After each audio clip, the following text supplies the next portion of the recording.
उतने में जरा हम ये स्टार्ट करेंगे, द डिफरेंट बॉडीज। ठीक है, क्वेश्चन है action and reaction forces act on what, क्रिया और प्रतिक्रिया बल किस पर कार्य करते हैं। और आप लोग क्या कीजिए, उतने में मैसेज कर दीजिए व्हाट्सएप ग्रुप में कि जल्दी से इस क्लास ज्वाइन कर लीजिए।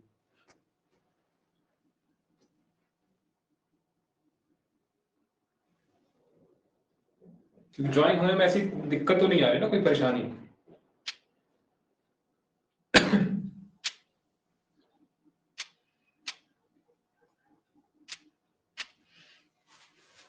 हाँ बताओ, फोर्थ, द डिफरेंट बॉडीज, क्रिया और प्रतिक्रिया बल किस पर कार्य करते हैं।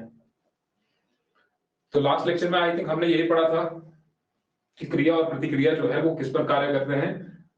न्यूटन का थर्ड लॉ हमने न्यूटन के थर्ड लॉ की हमने बात की थी, जहां पर हमने बात की थी इक्वल एंड ऑपोजिट रिएक्शन के बारे में। यानी कि मैं अगर इस पे यहाँ पर फोर्स लगा रहा हूँ, अगर मैं इसको छू रहा हूँ इस तरीके से, तो ये भी मेरे ऊपर जो है वो फोर्स लगा रहा है, इक्वल लगा रहा है, ऑपोजिट लगा रहा है। लेकिन वो बॉडी जो है वो डिफरेंट बॉडीज है, एक मैं हूं और एक ये व्हाइट बोर्ड है, या ये जो पैनल है आपको डिजिटल पैनल दिख रहा है, इस पर मैं अगर फोर्स लगा रहा हूं तो ये भी मेरे ऊपर फोर्स लगा रहा है, equal and opposite but on the different bodies. Kalpana ने यहां पर आंसर बताया, डिफरेंट बॉडीज। ठीक है, नेक्स्ट देखते हैं जरा। Swimming is possible on account of, तैरना किसके कारण संभव है। First law of motion, second law of motion, third law of motion and Newton's law of gravitation. Swimming, तैरना जो है वो किस कारण से संभव है, इसमें न्यूटन का कौन सा लॉ लगता है, बस ये आपको बताना है। बताओ, first law of motion, second law of motion and third law of motion.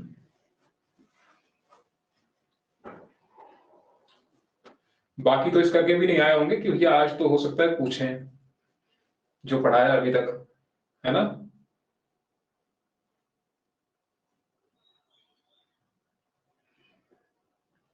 हाँ जी, हिमांशु कह रहे हैं थर्ड लॉ। बाकी अमित, हिमांशु, कल्पना, कंचन, प्रियंका, राजेश, 3। ये बार बार ज्वाइन लेफ्ट हो रहे हैं। थर्ड लॉ, स्विमिंग भी जो है वो किसके कारण संभव हो सकती है, न्यूटन का, इसमें थर्ड लॉ लगता है, थर्ड लॉ ऑफ मोशन। जितनी आप फोर्स आगे को लगाएंगे पीछे को उतनी फोर्स लगेगी। अगर आप रॉकेट का एग्जांपल लेते हैं तो रॉकेट में तो यही होता है, प्रोपल्शन ऑफ रॉकेट, उसमें भी यही चीज होती है। नेक्स्ट क्वेश्चन देखते हैं जरा। Which one of the following has maximum inertia? Inertia is tendency to be at rest. जड़त्व अधिकतम किसमें होगा? An atom, a molecule, 1 rupee coin, cricket। तो किसमें सबसे ज्यादा इनर्शिया होगा? ठीक है, क्रिकेट बॉल में होगा, लेकिन क्यों होगा, बता सकते हैं क्यों होगा यहाँ पर इनर्शिया जो है वो इसमें कम क्यों होगा, क्या रीजन हो सकता है, बताओ। वैसे तो इसमें भी हो सकता है ना, इनर्शिया एटम में हो सकता है, मॉलिक्यूल में हो सकता है, 1 रुपए के सिक्के में हो सकता है। क्रिकेट बॉल में ही क्यों कम ज्यादा इनर्शिया है, मैक्सिमम इनर्शिया इसमें ही क्यों है? बिगर साइज, तो साइज इसका ज्यादा है, इसलिए जो इनर्शिया है वो इसका ज्यादा होगा। यानी कि इसको मूव करना, वही तो है ना, इसको मूव करना ज्यादा इम्पॉसिबल है, इसे मूव करना क्रिकेट बॉल को। अगर आप एटम को देखें बिल्कुल छोटा है, उसके बाद आप मॉलिक्यूल का साइज देखिए, 1 रुपए के कॉइन का ये देखिए, जो कॉइन होता है 1 रुपए का सिक्का, तो क्रिकेट बॉल जो होती है वो डिफिकल्ट है आपको मूव करनी, क्योंकि इसकी जो टेंडेंसी है इनर्शिया की वो है कि आप रेस्ट पे रहें। इनर्शिया के बारे में हमने देखा था। तो ये हो गए आपके 3 क्वेश्चंस जो इजी क्वेश्चन थे। आई होप कि आपको ये डिफिकल्ट तो लगे नहीं होंगे। नेक्स्ट पे आते हैं जरा। चलो अब हम बाकियों का वेट नहीं करेंगे,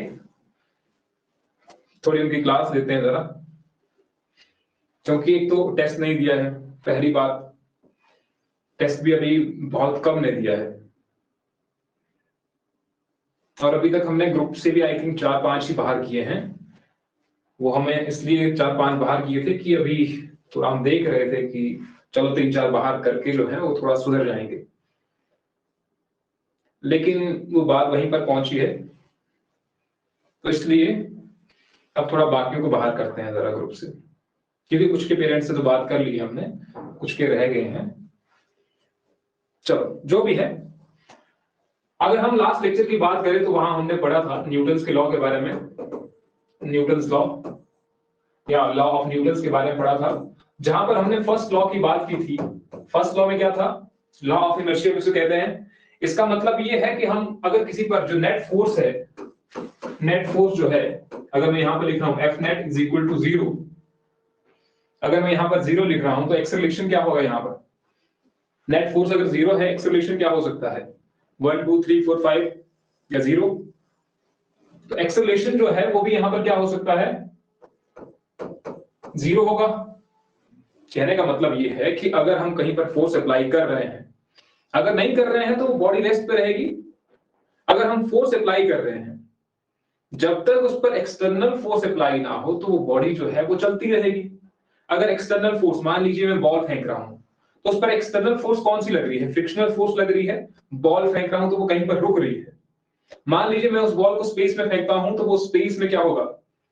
वो बॉल चलती रहेगी, क्योंकि उस पर एक्सटर्नल फोर्स कोई भी नहीं लग रही है। तो एक्सेलरेशन 0 है, net force is equal to 0 है, तो वेलोसिटी क्या हो सकती है यहां पर? वो रहेगी आपकी कांस्टेंट, जब तक आप इस पर कोई external force, unbalanced external force, balanced force होता है, एक अनबैलेंस्ड फोर्स होता है, इसके बारे में हमने पढ़ा था। ठीक है, तो वेलोसिटी जो है वो कांस्टेंट रहेगी, ये पढ़ा था हमने फर्स्ट लॉ में। सेकंड लॉ में क्या पढ़ा था? फर्स्ट लॉ समझ आ गया था, सेकंड लॉ एनरोलमेंट का, अच्छा कौन है? मुकुल, ठीक है, ओके ओके, अप्रूव कर दी है। तो सेकंड लॉ में हमने बात क्या की थी? F is inversely proportional to mb upon t, यही हमने बात की थी। F is inversely proportional to mb divided by t। यहां से हमने वैल्यू निकाली थी F is equal to ma। अगर हम मैं कहूं second law is equal to, second law जो है F is equal to ma mass into acceleration. Force जो है वो किसके बराबर है? Mass into acceleration. अगर मैं इसी लॉ को थोड़ा सा और करके लिखूं, मान लीजिए मैं लिख रहा हूं delta P divided by delta T, तो क्या ये सही है? अगर मैं सेकंड लॉ को इस तरीके से लिख रहा हूं, P का मतलब क्या है यहां पर? मोमेंटम, और डेल्टा का मतलब क्या है? Change in momentum. डेल्टा यहां पर लिखा हुआ है, T का मतलब सिंपली है टाइम, लेकिन मैंने लिखा डेल्टा T। डेल्टा T का मतलब क्या होता है? अगर आप कौन इस तरीके से बनाएंगे, जिसने साइंस पढ़ी है उसने तो पहले पढ़ा होगा। डेल्टा का मतलब क्या हुआ? Change in time. तो यहां पर लिखा मैंने change in momentum divided by change in time. तो क्या ये हो सकता है? Net force is equal to delta P upon delta T। क्या ये हो सकता है? पॉसिबल हो सकता है। अभी हम प्रीवियस लेक्चर ही बात कर रहे हैं। सिंपली मैंने क्या कहा,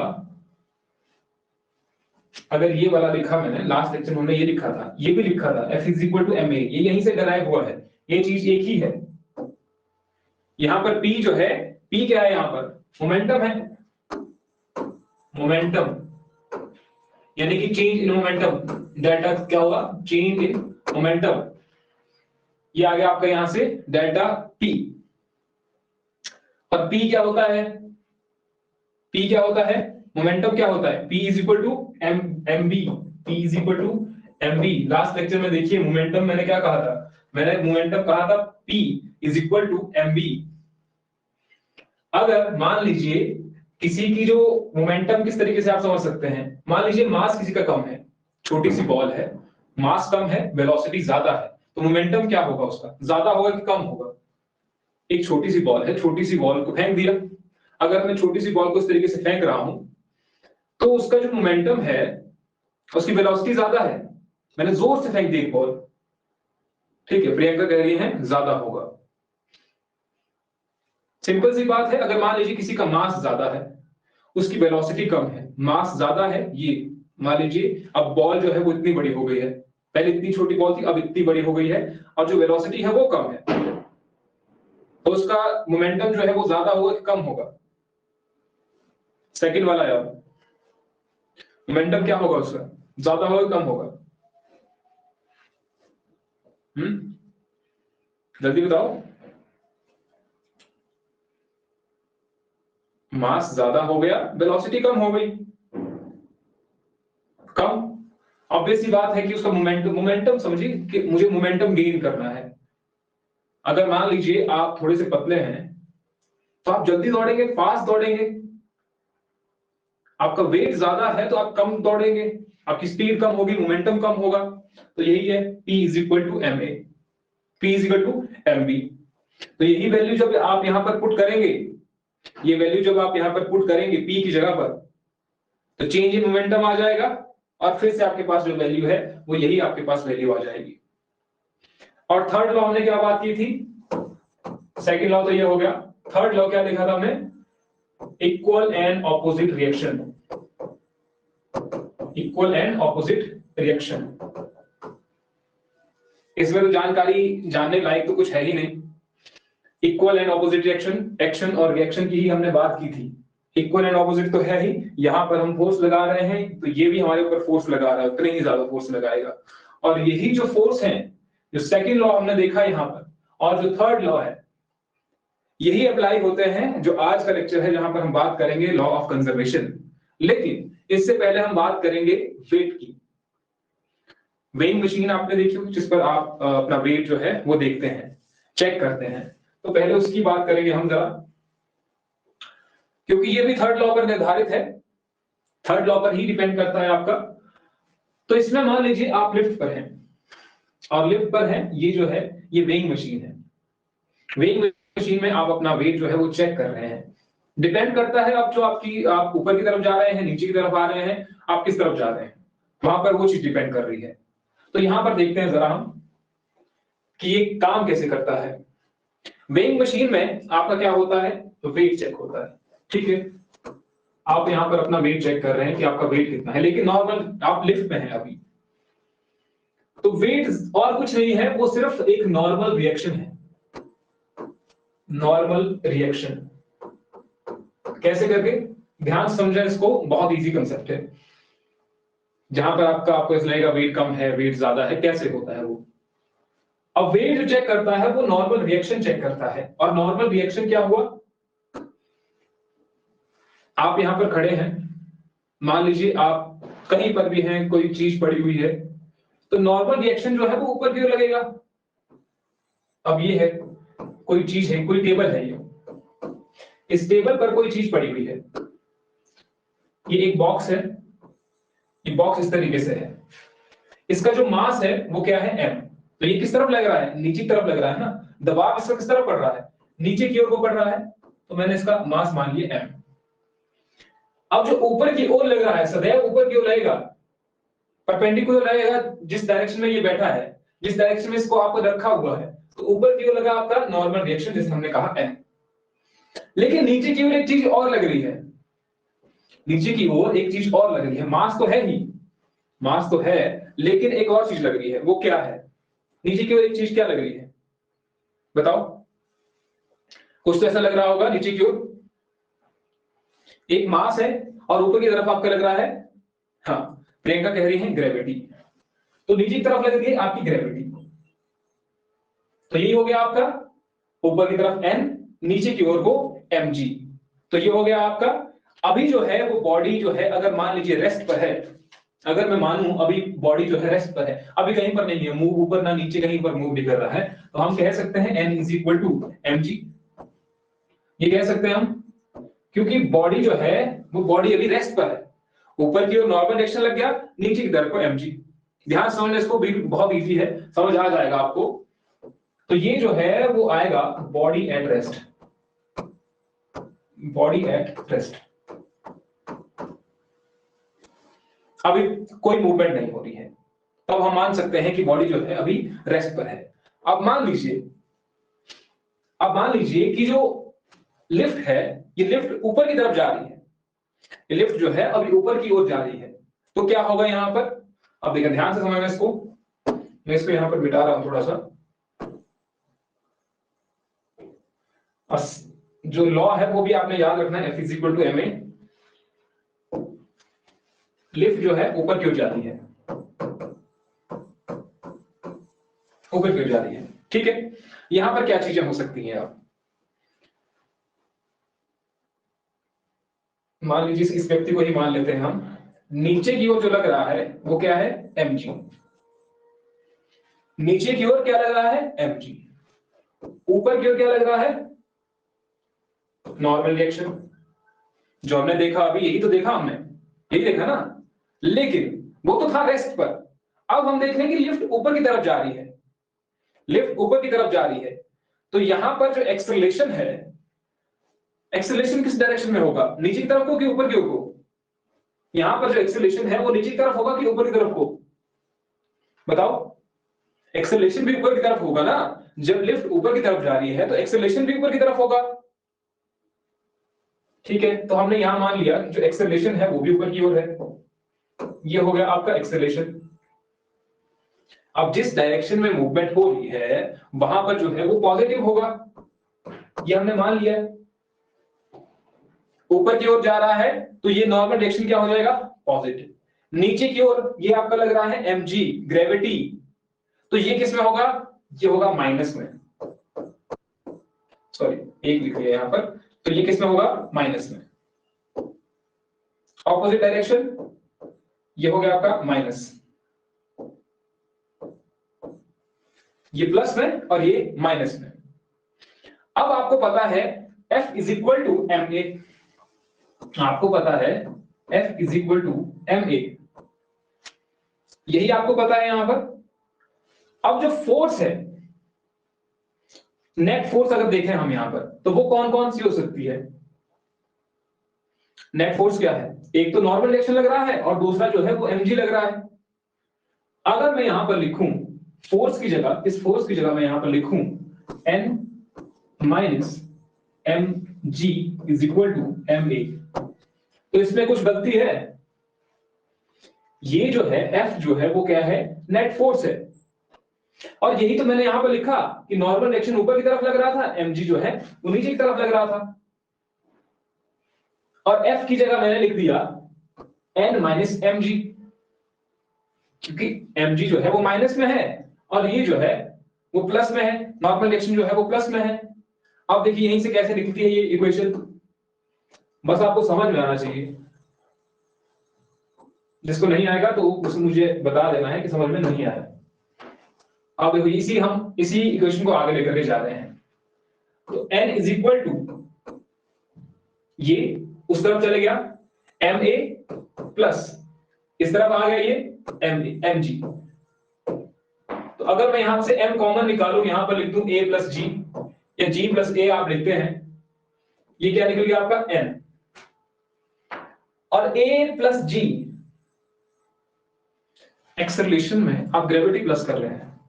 किसी चीज में आप कोई चीज जोड़ रहे हैं, जब आप चीज कोई जोड़ रहे हैं तो इसका मतलब उसका वेट कम होगा कि ज्यादा होगा।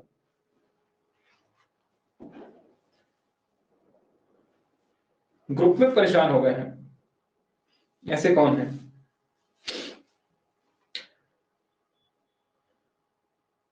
नॉट अप्रूव्ड, नए स्टूडेंट तो नहीं है कोई ना,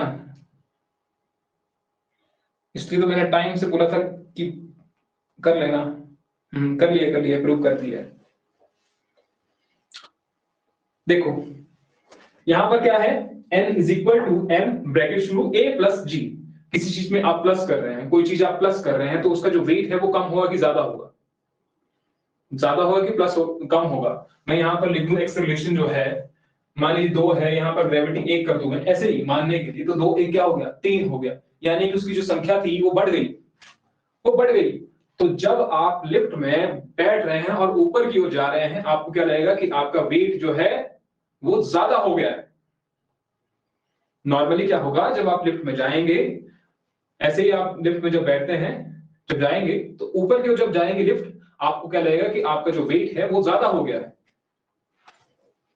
पहले वाला समझ में आ गया कि जब लिफ्ट ऊपर की ओर जा रही है तो क्या हो जाएगा, आपको वेट जो है वो ज्यादा लगने लगेगा। तो यहां पर अगर मैं लिख दूं कि वेट जो है जो भार जो है वो ज्यादा लगने लगेगा। समझ आ गया? जिसको नहीं समझ में आया वो बता दो, जिसको नहीं समझ में आया वो बता दो। क्लियर है?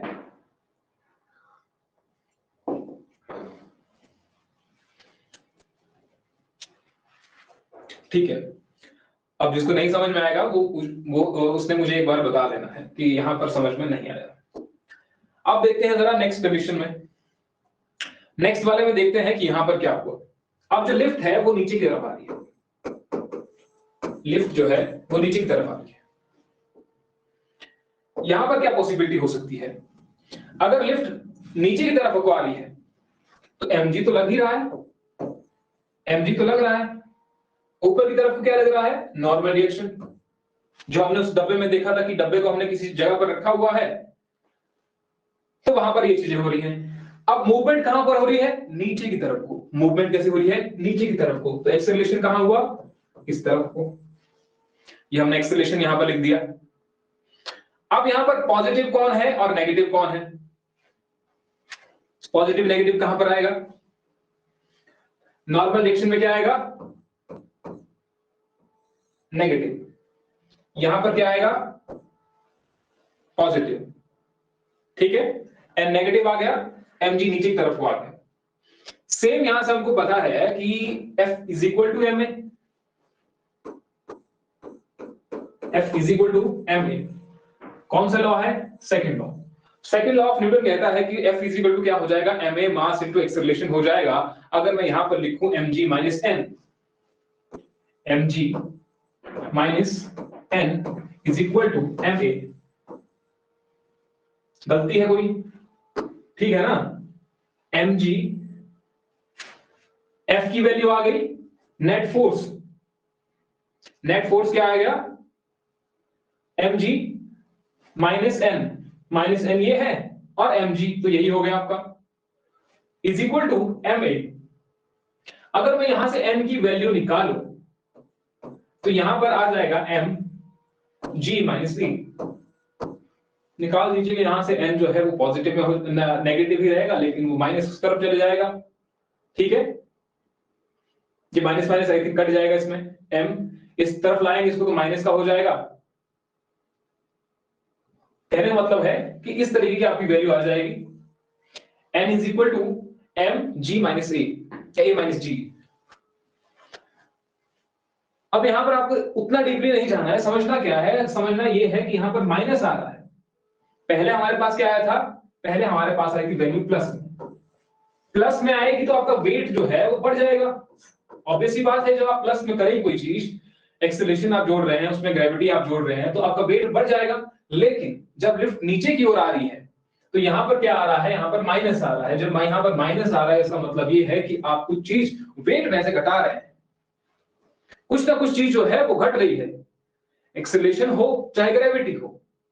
तो जब वो घट रहा है इसका मतलब वो जो वेट है, वेट भी आपका घटेगा। तो जब आप लिफ्ट में नीचे की ओर जाएंगे तो आपको लगेगा कि जो वेट है आपका वो कम हो गया है। लिफ्ट में आजमाइए, जब आप लिफ्ट में जाएंगे तो नीचे की ओर जब भी जाएंगे तो आपका जो वेट है वो कम होगा। आपको ऐसा प्रतीत होगा कि मेरा जो वेट है वो कम होगा, और जो वेइंग मशीन है वो भी आपका वेट जो है वो कम बताएगी। तो ये हो गया आपका सेकंड केस। थर्ड केस में क्या हो सकता है कि एक रस्सी है इस तरीके से, इस रस्सी में मान लीजिए स्प्रिंग लगा हुआ है इसमें, ये जो है इसको मान लीजिए किसी ने काट दिया। अगर इस रस्सी को किसी ने काट दिया उस केस में क्या हो जाएगा? mg तो खैर है ही, ये तो mg हो गया, ऊपर की तरफ को नॉर्मल रिएक्शन हो गया। लेकिन यहां पर एक चीज क्या हो रही है? a is equal to g।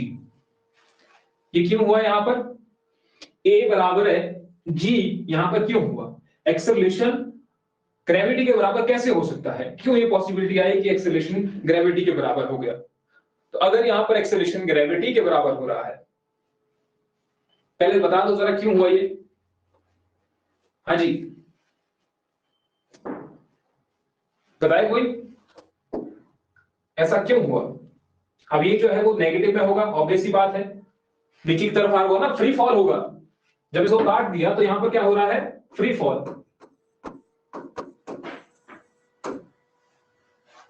Free fall हो रहा है क्योंकि यहां पर जो बांधा हुआ था, जिससे बांधी हुई थी, मान लीजिए ये जो है लिफ्ट है, लिफ्ट किसी से बांधी हुई थी, ऊपर से उसको काट दिया, किसी ने रस्सी को काट दिया, तो यहां से क्या हो जाएगा, फ्री फॉल स्टार्ट हो जाएगा, नो अपवर्ड फोर्स। ठीक है, तो यहां पर जो एक्सेलरेशन था वो यहां पर क्या हो गया, इज इक्वल टू ग्रेविटी हो गया। अब नीचे की ओर मैंने यहां पर mg कर दिया, तो mg क्या हो जाएगा, माइनस में होगा कि प्लस में होगा, प्लस में होगा, तो F is equal to ma।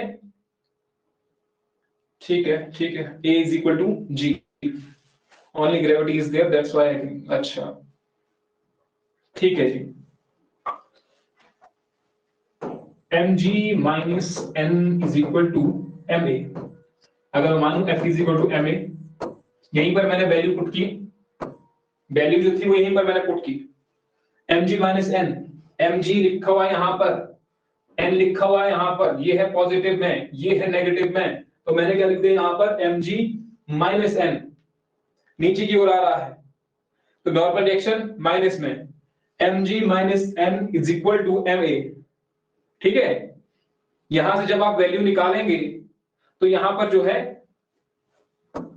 n 0 आ जाएगा, n जब 0 आ जाएगा, a is equal to g है, तो आपको क्या होगा, weightlessness, wait WEIGHT, weightlessness.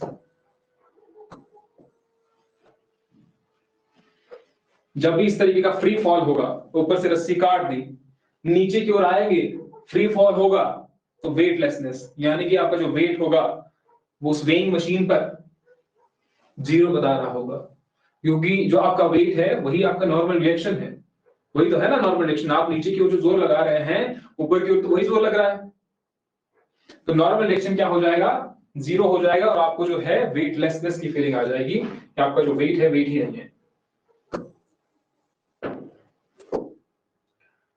Done. तो तीन तो ये केसेस हो गए, तीन केसेस में, अच्छा ठीक है, तीन केसेस में आपने क्या देखा कि एक तरफ जो लिफ्ट है वो ऊपर की ओर जा रही थी, फिर आपने देखा कि लिफ्ट नीचे की ओर आ रही थी, तीसरा केस देखा आपने फ्री फॉल का। तो आई होप कि तीनों आपको समझ में आ गए होंगे। ऊपर की ओर जाएंगे तो आपको वेट आपका बढ़ता हुआ दिखाई देगा, नीचे की ओर आएंगे तो वेट कम हो जाएगा, फ्री फॉल होगा तो वेट लेसनेस होगा। लेकिन क्यों होगा, उसके पीछे कारण ये था, F is equal to ma, तो वो आपने वहां से रिलेट कर दिया। अब नेक्स्ट जो क्वेश्चन है वो है आपका law of conservation of linear momentum. देखिए, एक होता है एंगुलर मोमेंटम, एक होता है लीनियर मोमेंटम। एंगुलर मोमेंटम मतलब से इस तरीके से, किसी एंगल में मोमेंटम हो रहा है, इस तरीके से एंगल बना करके। लेकिन यहां पर क्या है, एक है आपका लीनियर और एंगुलर। तो लीनियर मोमेंटम के बारे में बात करते हैं या कंजर्वेशन ऑफ मोमेंटम के बारे में बात करते हैं पहले, कि कंजर्वेशन ऑफ मोमेंटम क्या होता है, यानी कि मोमेंटम को कंजर्व करना। किस तरीके से, अब मान लीजिए ये बैलून दिख रहा है आपको, ये बैलून है, इसके अंदर हवा भरी हुई है। अब हवा भरी है, उसके अंदर मॉलिक्यूल्स हैं, मॉलिक्यूल्स आपस में टकरा रहे हैं, तो क्या ऐसा हो रहा है कि उसका साइज बढ़ रहा है खुद ब खुद, ऐसा हो रहा है। मान लीजिए आपने बैलून को फुला दिया, आपने हवा से भर दी, जब आपने बैलून में हवा भर दी, गुब्बारे में हवा भरी आपने, तो आपने वो छोड़ दिया। जब आपने वो छोड़ दिया, उसके अंदर मॉलिक्यूल तो हैं, वो आपस में टकरा भी रहे हैं, तो क्या इसके साइज में चेंज हो रहा है खुद ब खुद, कुछ चेंज नहीं हो रहा है, जबकि इसके अंदर तो मोमेंटम तो बना ही हुआ है, मोमेंटम तो बना हुआ है ना। तो यहां पर क्या कह रहा है, conservation of linear momentum is based on Newton second law of motion, Newton's second law of motion, which states that in an isolated system the total momentum remains the same, the total momentum remains the same। अब यहां पर जो isolated का मतलब है, एक एक meaning line का मतलब देखिए, आइसोलेटेड सिस्टम लिखा, आइसोलेटेड लिखा पहले। आइसोलेटेड का मतलब ये है कि एक्सटर्नल फोर्स वहां पर कुछ नहीं लगी है। आइसोलेटेड का मतलब क्या है, external force is 0, external force is equal to 0, वो मतलब है आइसोलेटेड। वो क्या हुआ? आइसोलेटेड। जहां पर आपकी एक्सटर्नल फोर्स 0 है तो वहां पर क्या हो जाएगा? एक्सटर्नल फोर्स 0 होगी। यानी कि जो बैलून है या गुब्बारा है, इस पर कोई एक्सटर्नल फोर्स ना लगे। इस पर आपने कोई एक्सटर्नल फोर्स तो नहीं लगाई, आपने छोड़ दिया, वो गुब्बारा आपने छोड़ दिया फुला करके, तो उसके अंदर मूवमेंट हो रही है, लेकिन आपने कोई एक्सटर्नल फोर्स नहीं लगा रहे हैं, मूवमेंट तो अंदर हो रही है। जो मॉलिक्यूल है वो आपस में टकरा रहे हैं। External force is equal to 0। System का मतलब क्या हुआ? ये भी तो सिस्टम बना रहे हैं। एक गुब्बारा हो गया, इसके अंदर जो मॉलिक्यूल्स हैं वो अलग हो गए, तो वो एक सिस्टम बन गया। जैसे कि ये है, ये गन है, और ये जो है बुलेट है। तो गन और बुलेट आपस में मिलकर क्या बना रहे हैं? एक सिस्टम।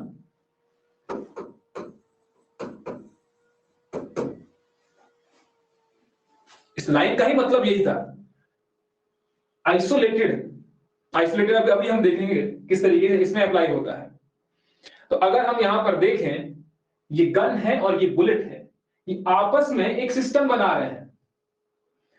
अब मान लीजिए जब आपने गोली चलाई तो इसकी वेलोसिटी ज्यादा होती है, इसकी जो वेलोसिटी होती है वो ज्यादा होती है, और ये दूर तक जाती है। इक्वल एंड ऑपोजिट रिएक्शन तो होता है यहां पर, इक्वल एंड ऑपोजिट रिएक्शन, क्रिया और प्रतिक्रिया तो यहां पर हो रही है। लेकिन ऐसा क्यों होता है कि जो गन है वो सिर्फ थोड़ी सी पीछे आती है और जो गोली है वो बहुत आगे जाती है? ऐसा क्यों होता है? इसके पीछे क्या कारण हो सकता है? बताओ, सारा लॉजिक लगाओ। हमने अभी पढ़ा, थोड़ा बहुत लॉजिक लगा देंगे तो आपको समझ में आ जाएगा।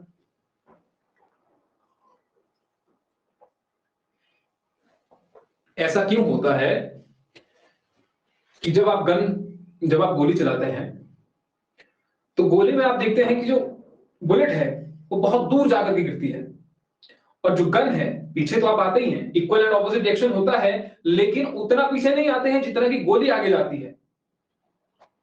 ऐसा क्यों होता है? No external force. External force का इसमें क्या होगा?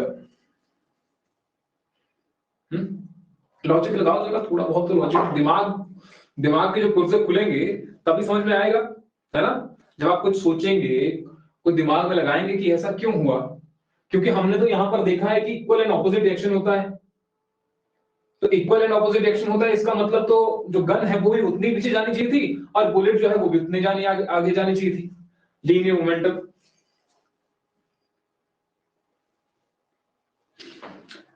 लीनियर मोमेंटम अजय कह रहे हैं, ठीक है। अब देखो, हमने मोमेंटम में क्या पढ़ा? P is equal to M V. यही तो हमने पढ़ा, यहीं से तो आ गया आपका भैया। जिसका मोमेंटम, अब जिसका जो मास है वो ज्यादा होगा, मोमेंटम क्या होगा? कम होगा उसका। वेलोसिटी, मास किसी का कम है, वेलोसिटी ज्यादा है, तो मोमेंटम भी तो ज्यादा होगा। अब ये जो है ये 5 किलो की हो सकती है। अब ये जो बुलेट है इसका जो मास है वो कितना हो सकता है? लगभग 10 ग्राम। 10 ग्राम होगा, 20 ग्राम होगा ज्यादा, 100 ग्राम होगा ज्यादा, लेकिन ये 5 केजी की है। अब इसको यहां पर पुट आउट करके देख लो, यहां पर इसको वैल्यू को पुट आउट कर फिर देख लो जरा, मोमेंटम किसका ज्यादा आएगा, कौन ज्यादा आगे जाएगा, कौन पीछे जाएगा, है ना? यही तो वैल्यू थी ना, हमने मोमेंटम में तो यही पढ़ा हमने, P is equal to mv। Done? किसी को कोई दिक्कत परेशानी नहीं? अगर किसी को थोड़ा दिक्कत हो तो पहले ही मुझे बता देना है फिर। चलो, कंजर्वेशन ऑफ मोमेंटम के लिए आपको एक तो आपको ये पता होना चाहिए कि P is equal to M B. ये हमने कहां पर पढ़ा था? सेकेंड लॉ में। P is equal to M B, ये हमने पढ़ा था सेकेंड लॉ में। सेकेंड लॉ में और हमने पढ़ा था F is equal to M A और अभी थोड़ी ही देर पहले मैंने आपको क्या बताया, चेंज इन मोमेंटम, वो भी तो ऐसा ही हुआ ना, चेंज इन मोमेंटम यानी कि delta P divided by delta T is equal to force applied. जो हमने फोर्स अप्लाई की वो किसके बराबर हुआ, change in momentum divided by change in time. कि मोमेंटम जो है वो टाइम में परिवर्तन, ये नीचे वाले क्या है, परिवर्तन की दर, और ये जो है वो है चेंज इन मोमेंटम। अब जैसे प्रीवियस जो क्लासेस हैं वो नहीं लगाई हैं, वो थोड़ा सा, हाँ, rocket propulsion and engine of jet aeroplanes work on conservation of linear momentum. हाँ जी, वो उसी तरीके से काम करते हैं, लीनियर मोमेंटम पर काम करते हैं। तो अगर आपको क्वेश्चन आ जाए, वहां पर क्या आएगा, आपको इस वाले का क्वेश्चन भी आ सकता है कि भैया ये थर्ड लॉ ऑफ न्यूटन का भी है, क्योंकि कंजर्वेशन ऑफ मोमेंटम में दोनों लगते हैं, एक तो आपका सेकंड लॉ भी और आपका थर्ड लॉ भी। अगर आपको इस तरीके से एग्जाम में क्वेश्चन आ जाए कि कंजर्वेशन ऑफ लीनियर मोमेंटम में आपके न्यूटन के कौन कौन से लॉ अप्लाई होते हैं, तो दूसरा लॉ भी अप्लाई होता है और तीसरा लॉ भी अप्लाई होता है। तीसरा लॉ क्या कहता है, equal and opposite reaction. Equal and opposite reaction यहां पर लग रहा है हमें। और वो कंजर्वेशन, एक और फॉर्मूला आपको बताते हैं। मान लीजिए दो बॉडीज हैं, ठीक है, एक ए जो है वो इस तरफ से आ रही है, ए बॉडी जो है वो इस तरीके यहां से आ रही है, और बी जो है वो इस तरफ से यहां से आ रही है। ए यहां से और बी यहां से मूवमेंट कर रही है, और फिर जाकर के वो आपस में टकरा जाते हैं, इस तरीके से टकरा गए और फिर जाकर के एक दूसरे अलग हो जाते हैं। ऐसा ही होता है ना। मान लीजिए आपको किस तरीके से एक एग्जांपल देते हैं, और जरा एग्जांपल के लिए, और आपके लिए वेट कीजिए जरा।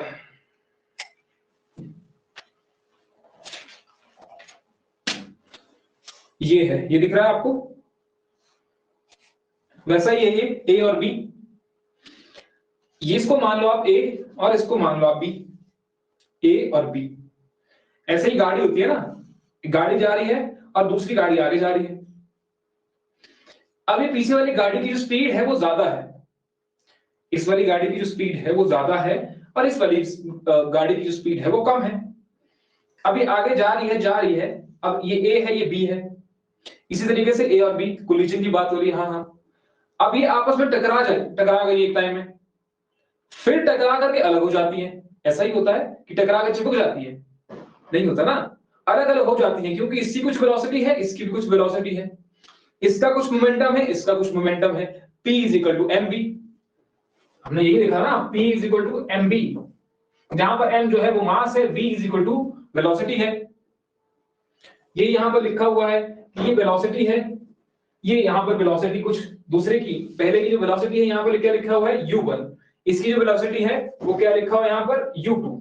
ये लिखा हुआ है कि ये आपस में टकरा रही है, इसका जो एक्सेलरेशन है वो a1 है, एक्सेलरेशन तो कुछ ना कुछ होगा ही, इसका भी कुछ ना कुछ एक्सेलरेशन होगा, तो इसका एक्सेलरेशन जो है वो a2 है, इसका एक्सेलरेशन a1, इसका एक्सेलरेशन a2, इसकी वेलोसिटी u1, इसकी वेलोसिटी u2, और फोर्स अप्लाई, फोर्स भी कुछ ना कुछ लग रही है, तभी तो आगे जा रही है।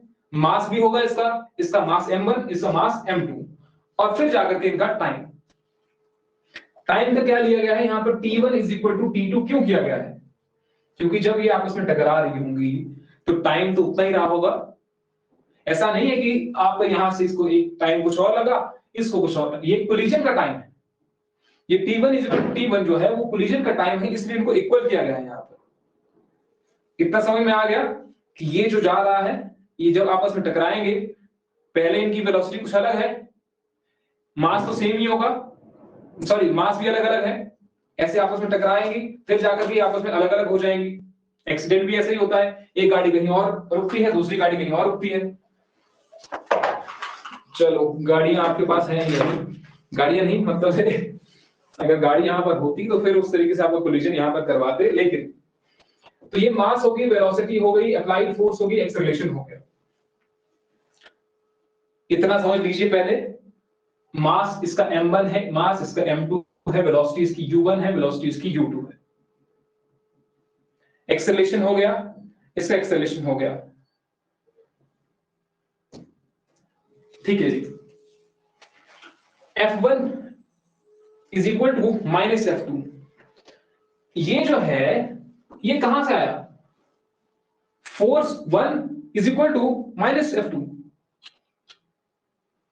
कहां से आया ये? कौन सा लॉ है ये न्यूटन का? ऐसे ही तो कुछ कह रहा था न्यूटन का लॉ एक,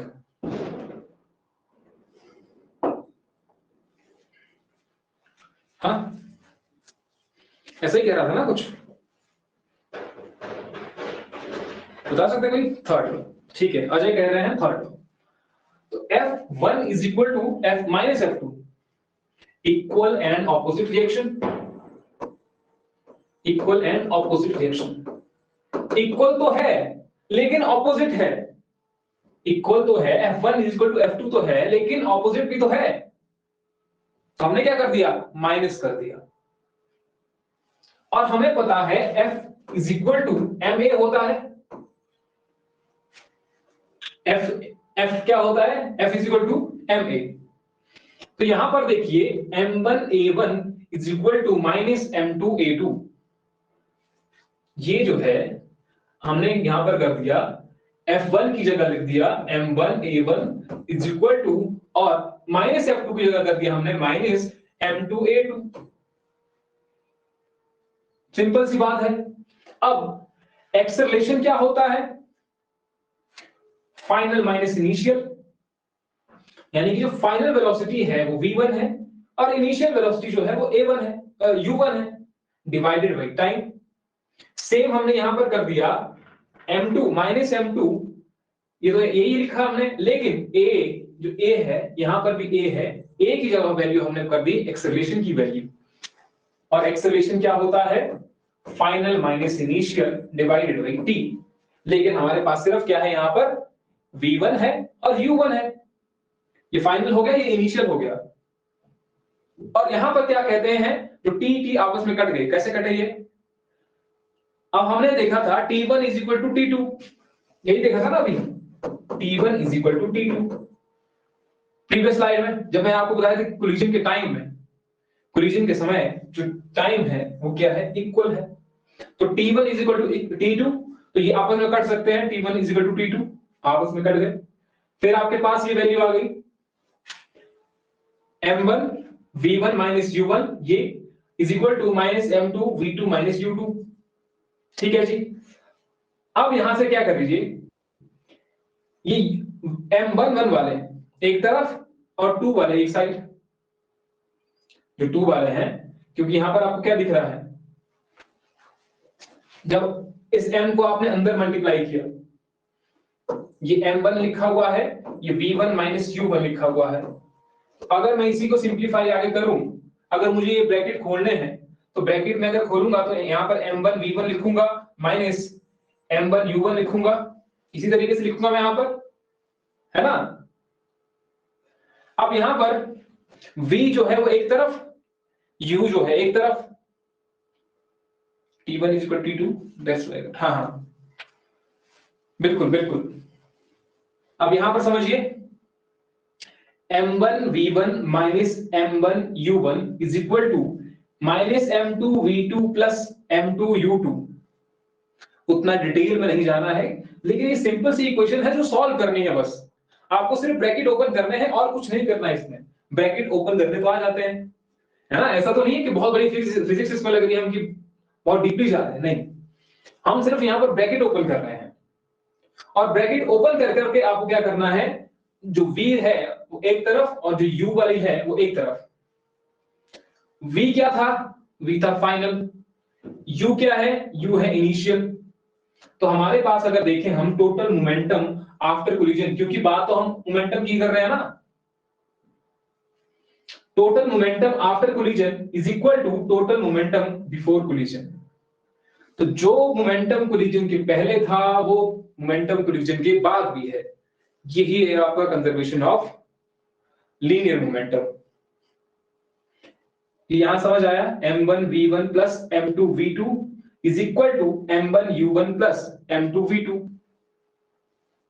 यहां पर आपने u की वैल्यू लाई, ये कोलिजन हो गया है क्योंकि m1 टकरा गया है m2 से। इस स्लाइड में हम देखें m1 है, ये टकरा गया है m2 से, ये टकराया है इससे।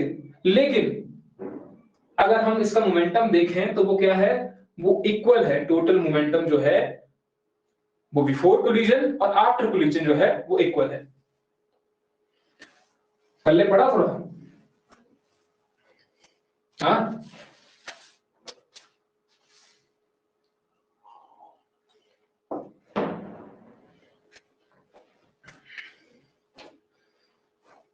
देखिए जो वैल्यू है वो यहीं से आ गया, सारी वैल्यू यहीं से आ गया आपकी, उतना ये नहीं है, डिफिकल्ट नहीं है। एफ फिर से एक बार बता देता हूं शॉर्टकट में, F1 is equal to minus F2। कहां से आई ये वैल्यू, यहां से। इक्वल एंड ऑपोजिट डायरेक्शन, जो दो आपस में टकरा रहे हैं, तो F1 is equal to minus F2, minus आ गया यहां। F आपको पता है F होता है ma, F is equal to ma, तो यहां पर लिख दिया हमने M1 A1 is equal to minus M2 A2। अब यहां पर आपने A की वैल्यू कर दी। A क्या है, एक्सेलरेशन। एक्सेलरेशन क्या होता है, final minus initial divided by time. तो यही आपने यहां पर वैल्यू पुट आउट कर दी, लेकिन यहां पर आपने यहां पर कर दिया सिर्फ A1 U1 और T आपने कर दिया T1। सेम आपने दूसरी तरफ कर दिया, यहां पर 2 कर दिया, यहां पर भी 2 कर दिया, यहां पर भी 2 कर दिया। और ये जो T1 है, T1 is equal to T2, ये आपस में कट गए, बच गया आपका ये। जब ये बच गया तो आपने ब्रैकेट ओपन किए, तो ब्रैकेट ओपन करने के बाद M1 V1 M2 M1 U1, यही है ब्रैकेट ओपन करने के बाद। और जब आप एक तरफ ला लेंगे V1 V2 को और U1 U2 को, ये आप एक तरफ ला लेंगे तो total momentum is equal to हो जाएगा total momentum before collision after collision is equal to total momentum before collision. चले आगे फिर।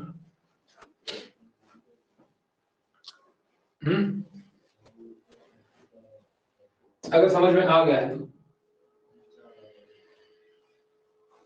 नेक्स्ट इज सेंट्रीपिटल फोर्स, या कहें हम सर्कुलर मोशन।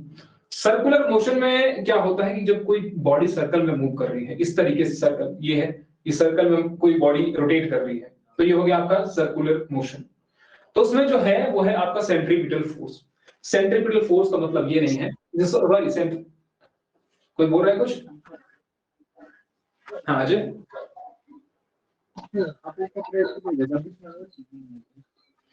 आप पूछ रहे हैं कुछ या माइक गलती से ऑन हो गया?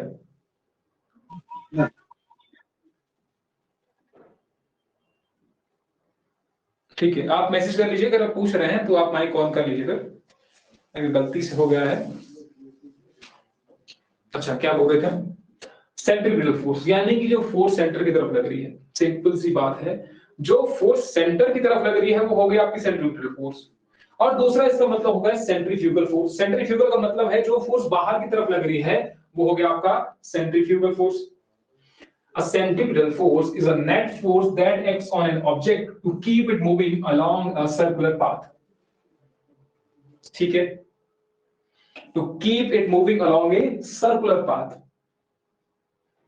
कैसे करके, इसमें भी आपका न्यूटन का द्वितीय लॉ जो है थोड़ा सा काम कर रहा है, लेकिन वहां पर हम नहीं जाएंगे अभी। न्यूटन के द्वितीय नियम से क्या पता लगता है हमें, F is equal to ma। लेकिन जब हम बात करते हैं सर्कुलर मोशन की, तो सर्कुलर मोशन में जो एक्सेलरेशन होता है, ऐसे ही जो एक्सेलरेशन है वो अलग है, लेकिन सर्कुलर में जो एक्सेलरेशन होता है वो होता है F is equal to acceleration is equal to v square divided by r जो है वो क्या है, रेडियस, तो वो होता है v square divided by r। तो अगर आप ये वैल्यू यहां पर पुट आउट करेंगे, F is equal to ma में पुट करेंगे, a की जगह क्या आ जाएगा, v square divided by r। हमें पता है F is equal to ma होता है, लेकिन अगर हम देखें सर्कुलर मोशन में जो त्वरण होता है, एक्सेलरेशन होता है, वो होता है a is equal to v square divided by r। तो हम यहां पर अगर इस वैल्यू को पुट आउट कर दें, a की जगह हमने क्या भरना है, वो value v square divided by r। Done. तो आपके पास ये आ जाएगा। खैर इसको टॉर्क से भी ये करते हैं, लेकिन हम वो बात सॉरी ओमेगा से दर्शाते हैं। लेकिन सर्कुलर पाथ में और एक बात करते हैं जरा। मान लीजिए यही पर लिख देता हूं मैं, ये जो है ये सर्कुलर पाथ है। इस तरीके का सर्कुलर पाथ हो सकता है। तो सर्कुलर पाथ में डायरेक्शन कुछ ऐसी हो सकती है, चेंज इन डायरेक्शन हो रहा है, यहां पर डायरेक्शन चेंज हो रही है, इस तरफ डायरेक्शन चेंज हो रही है, यहां डायरेक्शन चेंज हो रही है, यहां पर डायरेक्शन चेंज हो रही है। 90 डिग्री में आप देख रहे हैं कि डायरेक्शन चेंज हो ही रही है, हर जगह पर जो डायरेक्शन है वो चेंज हो रही है। तो अगर इसकी डायरेक्शन चेंज हो रही है, इसका मतलब अगर हम स्टार्टिंग में जाएं तो आपकी जो वेलोसिटी है क्या वो चेंज हो गई? सर्कुलर मोशन में आप देखते हैं जब आपकी डायरेक्शन चेंज होती है, यहां पर वेलोसिटी भी चेंज होती है। जब वेलोसिटी चेंज होती है आपका मतलब एक्सेलरेशन भी चेंज होगा। सर्कुलर मोशन है, डायरेक्शन चेंज हो रही है, डायरेक्शन जब चेंज होगी तो वेलोसिटी चेंज होगी, क्योंकि इसका मतलब अगर आप वेक्टर क्वांटिटीज को जोड़ रहे हैं, वेक्टर क्वांटिटी होती है ना डायरेक्शन की, जब हम बात करते हैं तो डायरेक्शन चेंज हो रही है, वेलोसिटी चेंज हो रही है। अब वेलोसिटी चेंज हो रही है इसका मतलब एक्सेलरेशन भी चेंज होगा। तो डायरेक्शन चेंज की वजह से एक्सेलरेशन चेंज होता है। जब भी इस सर्कुलर मोशन में जब भी डायरेक्शन की वजह से एक्सेलरेशन चेंज होता है, उसे ही हम क्या कहते हैं? Centripetal acceleration. जब डायरेक्शन की वजह से एक्सेलरेशन चेंज होता है, ये इस तरीके की बॉडी है, वहां पर मैंने आपको बताया। इसमें जब ऊपर की ओर जा रहा है, ऐसे सर्कल में घूमेगा, कोई चीज सर्कल में घूम रही है, डायरेक्शन चेंज हो रही है, एक्सेलरेशन चेंज होगा, वेलोसिटी चेंज होगी, यही तो होगा, है ना? चलो इससे आगे चलते हैं जरा। ये याद रखना है आपने, फॉर्मूला इसका याद रखना है। तो सेंट्रीपिटल फोर्स यहां पर लग रही है जो सेंटर की तरफ लग रही है ना? जो सेंटर की तरफ आपकी फोर्स लग रही है, ये आर हो गया, रेडियस हो गया, तो सेंटर की तरफ फोर्स लग रही है उसे हम कहते हैं एक्सेलरेशन, सॉरी सेंट्रीपिटल फोर्स। जैसे यहां पर लग रही है अंदर की ओर जो फोर्स लग रही है, ये भी आपको सेंट्रीपिटल फोर्स दिखाई दे रही है। और सेंट्रीफ्यूगल का भी जो फोर्स है, अगर आप इस ऑब्जेक्ट पर बैठेंगे, मान लीजिए कुछ इस तरीके से स्पिन कर रहा हूं मैं, ऊपर से स्पिन कर रहा हूं मैं ऐसे, उसमें पत्थर बांधा हुआ है या एक बॉक्स बांधा हुआ है, ठीक है, उस बॉक्स को मैं इस तरीके से घुमा रहा हूं पूरे सिर के ऊपर। तो वहां पर क्या आपको क्या लग रहा है? अगर आप बाहर से देख रहे हैं, मैं यहाँ पर ये पत्थर घुमा रहा हूँ इस तरीके से, या मैंने बॉक्स बांधा हुआ उसको घुमा रहा हूँ, और आप मुझे सामने से देख रहे हैं, तो आपको ये लग रहा है कि यहाँ पर क्या लग रही है? अभी सेंट्रीपिटल फोर्स लग रही है, सेंटर की तरफ फोर्स लग रही है। अब ये सोचो कि जिसको मैंने बांधा हुआ, इससे ये धागा है, इससे मैंने बांधा हुआ है, अपने आप को यहां पर एज्यूम करो कि एक डब्बा है, उस डब्बे में आप बैठे हुए हैं और मैं ऐसे घुमा रहा हूं। आप क्या लगेगा कि सेंटर की तरफ फोर्स लगेगी कि बाहर की तरफ फोर्स लग रही है? क्या लगेगा? अगर आप उस डब्बे में हैं, अगर तो आप बाहर से देख रहे हैं, आप कहीं बाहर से देख रहे हैं, आप सामने मेरे खड़े हैं और सामने से देख रहे हैं कि ये जो है कैसे घूम रहा है, तो आपको लगेगा कि सेंटर की तरफ फोर्स लग रही है, तभी तो ये घूम रहा है। लेकिन अपने आप को एज्यूम करो कि आपको बांध के मैं ऐसे कर रहा हूं, है ना? आपको बांध के मैं ऐसे ऐसे से मूव कर रहा हूं, तो आपको फील होगा कि जो फोर्स है वो बाहर की ओर लग रही है, अंदर की ओर नहीं लग रही है, बाहर की ओर लग रही है। जब आप उस ऑब्जेक्ट पर बैठे हैं तब आपको एहसास हो रहा है, लेकिन अगर आप बाहर से देख रहे हैं तो आपको लगेगा कि सेंट्रीपिटल फोर्स लग रही है, सेंट्रीफ्यूगल नहीं लगेगी तब। तो ये हो गया आपका सेंट्रीपिटल फोर्स के एग्जांपल। इस तरीके से जो पानी है इस बाल्टी में, देखिए अब पानी जो है बाहर निकलना चाहिए था, लेकिन इसको बैलेंस किसके द्वारा किया जा रहा है? सेंट्रीपिटल फोर्स के द्वारा। इसका जो मास है पानी का, इसको बैलेंस किया जा रहा है उस फोर्स के द्वारा। वैसे ही यहां पर है, तो यहां पर जो है वो क्या लग रही है? सेंट्रीपिटल फोर्स अंदर क्यों लग रही है ना। अब मान लीजिए आपको मैं इस बॉल पे रख दूं, ये जो बॉल है घूम रहा है, अपने आप को एज्यूम करो कि आप इस बॉल की तरह घूम रहे हैं। कैसे? इस तरीके से एग्जांपल जो है,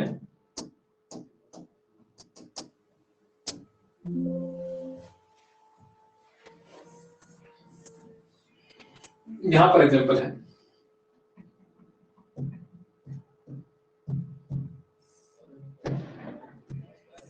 अरे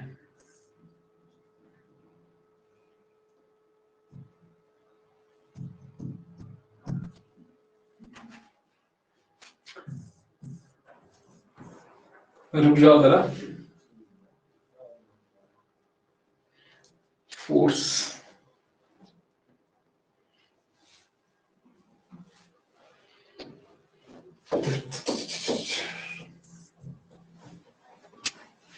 इसको क्या हो गया अब?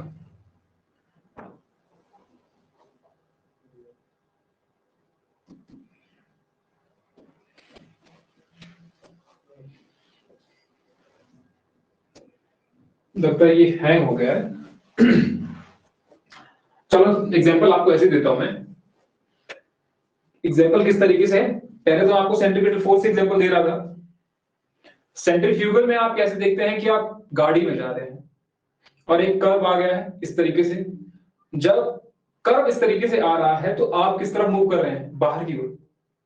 इस तरफ मूव कर रहे हैं ना, तो जो बाहर की ओर फोर्स लग रही है वो क्या होगा आपका? Centrifugal force. जब आप दही दही बनाते हैं, लस्सी से जब दही बनाई जाती है तो उसमें क्या होता है? कौन सी फोर्स लगती है? सेंट्रीपिटल या सेंट्रीपिटल फोर्स या सेंट्रीफ्यूगल फोर्स? मशीन में जब दही बनाई जाती है तो वहां पर कौन सी फोर्स लगती है? सेंट्रीपिटल या सेंट्रीफ्यूगल? अजय कह रहे हैं सेंट्रीफ्यूगल, बाकी लोग सेंट्रीफ्यूगल। ठीक है, तो वहां पर भी कौन सी फोर्स लगती है? सेंट्रीफ्यूगल फोर्स लगती है। एक और एग्जांपल देते हैं। गाड़ी में देखा होगा, गाड़ी में कुछ इस तरीके से लगाए जाते हैं। कहां गया वो?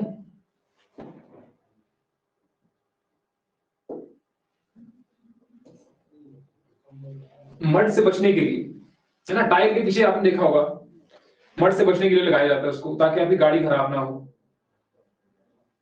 तो उससे क्या कहते हैं? वहां पर कौन सी फोर्स लगी? सेंट्रीफ्यूगल या सेंट्रीफ्यूगल? ये टायर के पास आपने देखा होगा। अब ये पेन भी नहीं चल रहा है।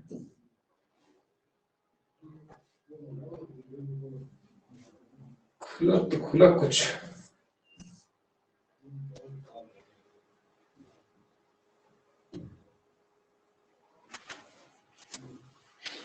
चलो यही सही।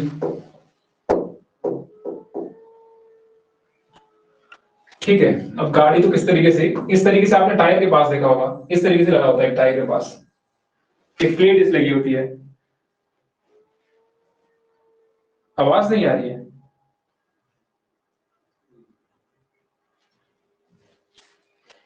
आवाज सबको नहीं आ रही है या फिर आपको ही नहीं आ रही है?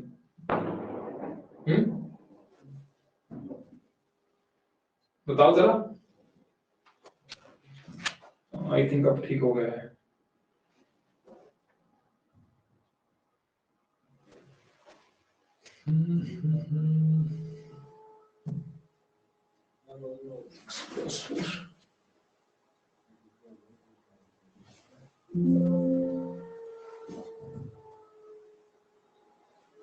हाँ अब खुल गया शायद।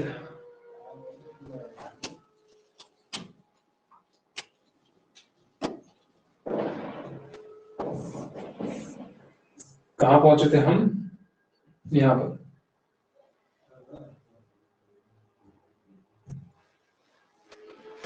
डन। ठीक है, ये हो गया था, ये भी हो गया था, यहां पर पहुंचे थे। ये है आपका सेंट्रीफ्यूगल फोर्स के एग्जांपल। अब सेंट्रीफ्यूगल फोर्स के कारण ही जो धरती है, आप देखते हैं पोल पे कुछ इस तरीके से है, बिल्कुल चपटी है, थोड़ी सी चपटी इन द सेंस की यहां से फैली हुई है, बीच से देखिए आप, और ऊपर से कम है। तो ये किस कारण है? ये भी आपको किस कारण है?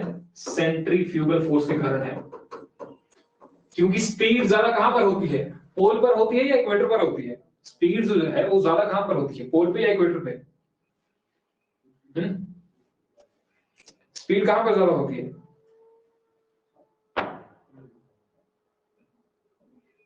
सिंपल सा क्वेश्चन है, स्पीड ज्यादा कहां पर होती है?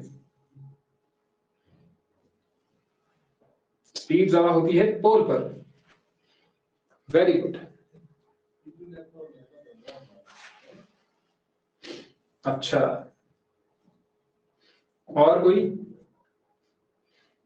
समझ नहीं है? ठीक है, अभी बताते हैं जरा। पहले ये बता दो कि जो स्पीड है वो कहां पर ज्यादा होती है, पोल पर या इक्वेटर पर ज्यादा होती है?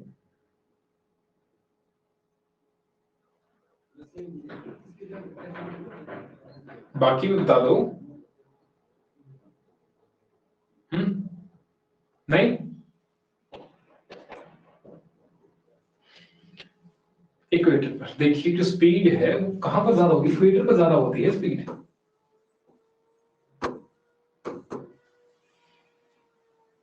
यहां पर एरिया ज्यादा कवर करना है और पोल पे कितना ही कवर करना है ना? पोल पे जो एरिया है वो कम कवर करना है और इक्वेटर पे ज्यादा एरिया कवर करना है। तो ज्यादा एरिया कवर करने के लिए स्पीड भी ज्यादा होनी चाहिए, तभी तो कवर कर सकते हैं जल्दी से। लेकिन पोल पे देखते हैं आप, एरिया बहुत कम है इसको कवर करना है, और पोल पे बहुत, सॉरी, इक्वेटर पे बहुत ज्यादा है। तो जो स्पीड होती है वो इक्वेटर पे ज्यादा होती है, पोल पे तो आपका जीरो भी होती है, बिल्कुल पोल पे शून्य, एरिया ही नहीं है मूव करने के लिए। ये पृथ्वी है वो ऐसी है ना, कुछ अंडे की तरह, अंडे की शेप में, है ना? हाँ, तो ये भी सेंट्रीफ्यूगल फोर्स का ही एग्जांपल है। Centrifugal is the apparent outward force on a mass when it is rotated. तो ये कहां की ओर है, बाहर की ओर फोर्स लग रही है। वैसे बेसिकली इसे कहा जाता है सीडो फोर्स। ठीक है, कहीं पर इस तरीके से भी आ जाए, एग्जांपल आ जाए, PSEUDO, सीडो फोर्स इसको कहा जाता है। यानी कि इसका मतलब ये है कि एक अनरियल फोर्स है, अनरियल फोर्स। ये रियल की फोर्स नहीं है, बस ये अनरियल फोर्स है, दिखाई देती है हमें कि बाहर की ओर कुछ इस तरीके की फोर्स लग रही है। नॉन इनर्शियल इसको कहा जाता है। थोड़ा सा और फिजिक्स में अंदर जाएं तो नॉन इनर्शियल यानी कि जब आप बॉडी पर हैं, फ्रेम ऑफ रेफरेंस में जब हैं आप, इस तरीके से जब आप, एक व्यक्ति जो है यहां पर है और इस तरीके से घुमा रहा है चीजों को, और आप मान लीजिए यहां पर है, आप अपने आप को यहां पर ज्यूम कीजिए। तो जब इस तरीके से घुमा रहे हैं, ऐसे घुमा रहे हैं, तो आपको लग रहा है यहां पर, जहां से फोर्स कहां लग रही है, बाहर की ओर। लेकिन अगर मान लीजिए कोई व्यक्ति, तीसरा पर्सन यहां पर खड़ा है, ठीक है, ये ये ए है, ये बी है, ये सी है। ए जो है वो बी को घुमा रहा है इस तरीके से, ए जो है वो बी को इस तरीके से घुमा रहा है। तो बी को लग रहा है कि मुझे जो फोर्स है वो बाहर की ओर लग रही है, सेंट्रीफ्यूगल फोर्स लग रही है। लेकिन जब ये सी व्यक्ति यहां से देख रहा है, ये देख रहा है कि फोर्स कहां पर लग रही है, तो वो लग रही है अंदर की तरफ को, सेंट्रीपिटल फोर्स, तभी तो वो घूम रहा है। लेकिन बी व्यक्ति को ये महसूस नहीं होगा, बी व्यक्ति को लगेगा जो फोर्स है वो बाहर की ओर लग रही है, तभी तो यहां पर लिखा है अपेरेंट आउटवर्ड। लगेगा उसे ऐसा प्रतीत होगा कि बाहर की ओर फोर्स लग रही है।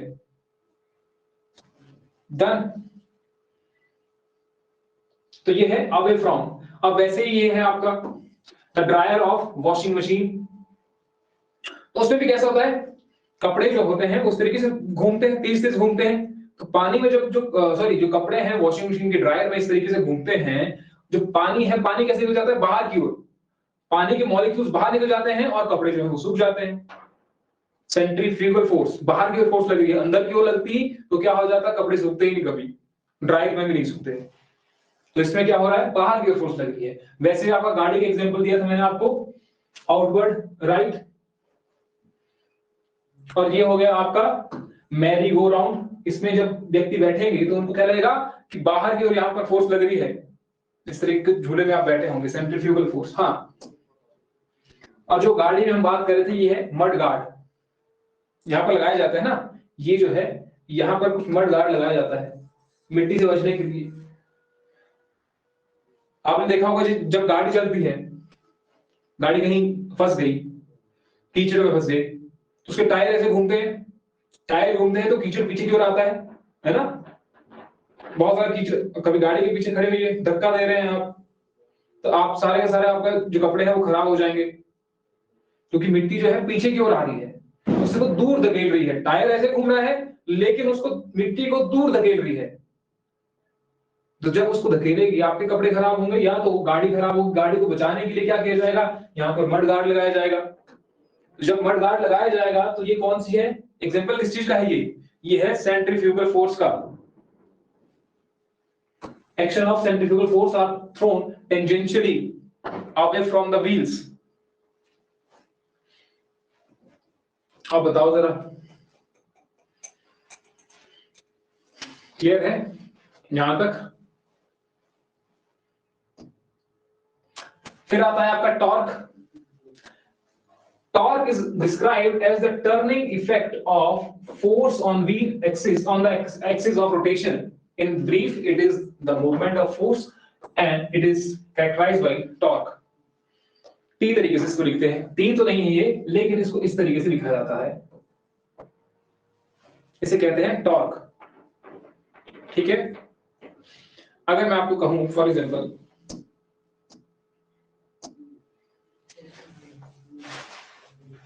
आपके सामने तीन चार चीजें हैं, एक मिनट जरा,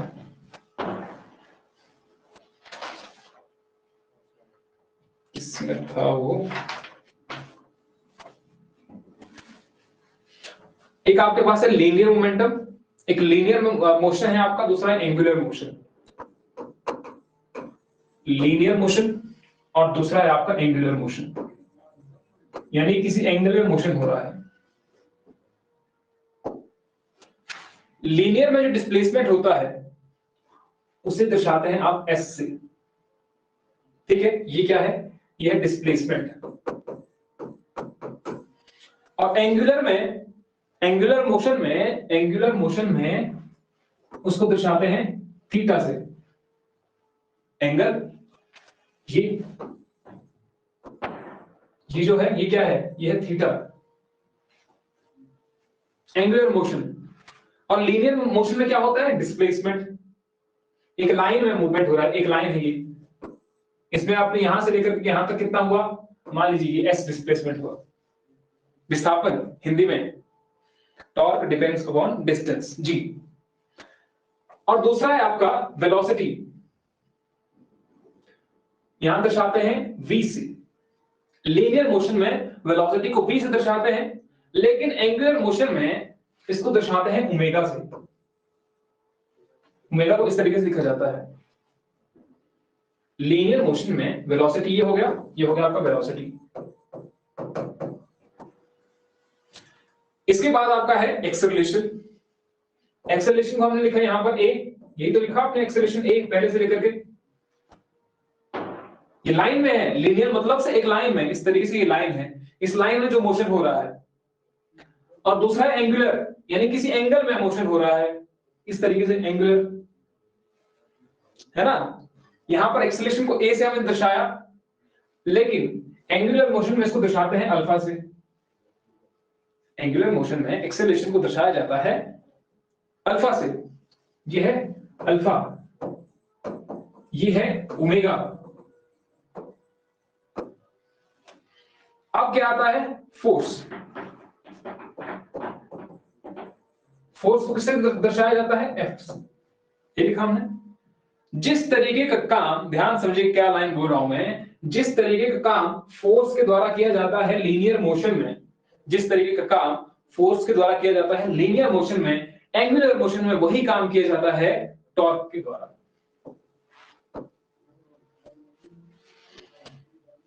क्या बोला मैंने, जो काम लीनियर मोशन में, लाइन लिख देना है यहां पर ताकि आपको याद रहे, जो काम लीनियर मोशन में किया जाता है फोर्स के द्वारा, वही काम एंगुलर मोशन में किया जाता है टॉर्क के द्वारा। कैसे, और ये डिपेंड जो करता है, जो इन्होंने बताया, जो यहां पर लिखा हुआ है, फॉर्मूला में लिखा हुआ है, ये torque is equal to F divide by F multiply by D. और यहाँ पर एफ डी साइन थीटा भी है, लेकिन इतना नहीं जाना है। एफ क्या है? फोर्स अप्लाइड, और डी जो है वो क्या है? डिस्टेंस। अब मान लीजिए ये जो है ये इस तरीके की आपको दिख रही है नोटबुक, है ना, ये नोटबुक दिख रही है। वैसे ही आपका दरवाजा जो है वो वैसे ही हो सकता है, इस तरीके का ही दरवाजा होता है। डोर को भी आप ऐसे ही ओपन करते हैं। अब डोर जो है वो ओपन कहां से किया जाता है? यहां से किया जाता है ना, साइड से किया जाता है, यहां पर होता है। ये जो है वो बीच वाले एक्सिस है, ये जो है ये बीच वाले एक्सिस है जहां पर दरवाजा टिका हुआ है। अब दरवाजे कैसे खोला जाता है? यहां से खोला जाता है, ताकि आसानी हो, ताकि आपको आसानी हो, क्योंकि जितना डिस्टेंस ज्यादा होगा उतनी आपको आसानी होगी। तब टॉर्क अप्लाई कर रहे हैं, यही तो है आपका टॉर्क। अगर आप मान लीजिए इसको दरवाजे को या इस पेज को यहां से पलटने की कोशिश करेंगे तो नहीं खुलेगा। यहां से बीच से मैं कोशिश करूं कि इसको खोल दूं, इसको आगे की और पलट दूं, नेक्स्ट पेज ओपन करूं, तो नहीं होगा। वैसे ही आप दरवाजा यहां से खोलने की कोशिश करेंगे तो आपको ज्यादा फोर्स अप्लाई करनी पड़ेगी। लेकिन अगर आप दरवाजे को यहां से ओपन करते हैं, वैसे यहां पर आपको जो एग्जांपल दिख रहा है यहां पर, ये जो है ये यहां पर दरवाजा टिका हुआ है, और यहां पर जो है जो ये लगाया जाता है खोलने के लिए, ये कहां पर लगता है? एक डिस्टेंस पर लगता है, दरवाजे के एक डिस्टेंस पर लगता है ना। वैसे ही मान लीजिए ये रेंच है आपके पास, जिससे आप इसको ओपन कर रहे हैं। ये कोई नट है जिसको आप ओपन कर रहे हैं, ये नट है, और इसको आप रेंच से ओपन कर रहे हैं, खोल रहे हैं, इस रेंच से आप खोल रहे हैं इसको। तो ये आपकी रोटेशनल एक्सिस हो गई, यानी कि आपको रोटेट यहां से करना है। मान लीजिए आप इसको बिल्कुल यहां से पकड़ो, यहां से, तो आपको क्या होगा? ज्यादा फोर्स अप्लाई करनी पड़ेगी। ये डिस्टेंस यहां से यहां तक का, ठीक है। तो टॉर्क क्या हुआ यहां पर आपको? देखिए, फोर्स इनटू लेंथ। एंगल भी है, यहां पर एंगल आना चाहिए था। ये समझ में आ रहा है आपको? जो टॉर्क है मतलब क्या है? मतलब आप इसे समझ लीजिए, दरवाजा आप जब ओपन करते हैं तो वो साइड से ही ओपन किया जाता है। उसके पीछे लॉजिक है कि वो साइड से ओपन क्यों किया जाता है, लेकिन इतना आपने याद रखना है,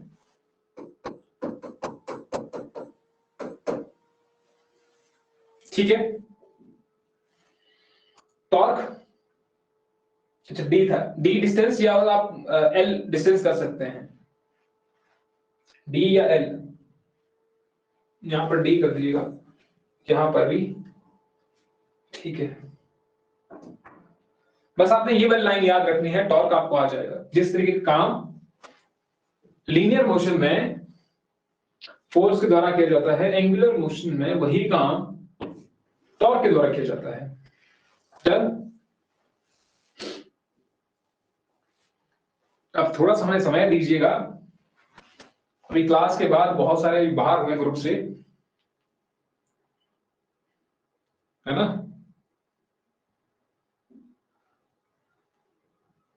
अच्छा, आपकी ही रिक्वेस्ट है, ठीक है। यहां तक कल पढ़ के आइए, इसके बाद हम कंटिन्यू कल से करेंगे, ठीक है। कल से इस तरीके से करेंगे कि थोड़ा सा बाकियों को पहले समझाना पड़ेगा। मैं दिवाली के बाद शायद भूल गए हैं, है ना। आज का समझ आ गया सबको? किसी को ना समझ में आया हो?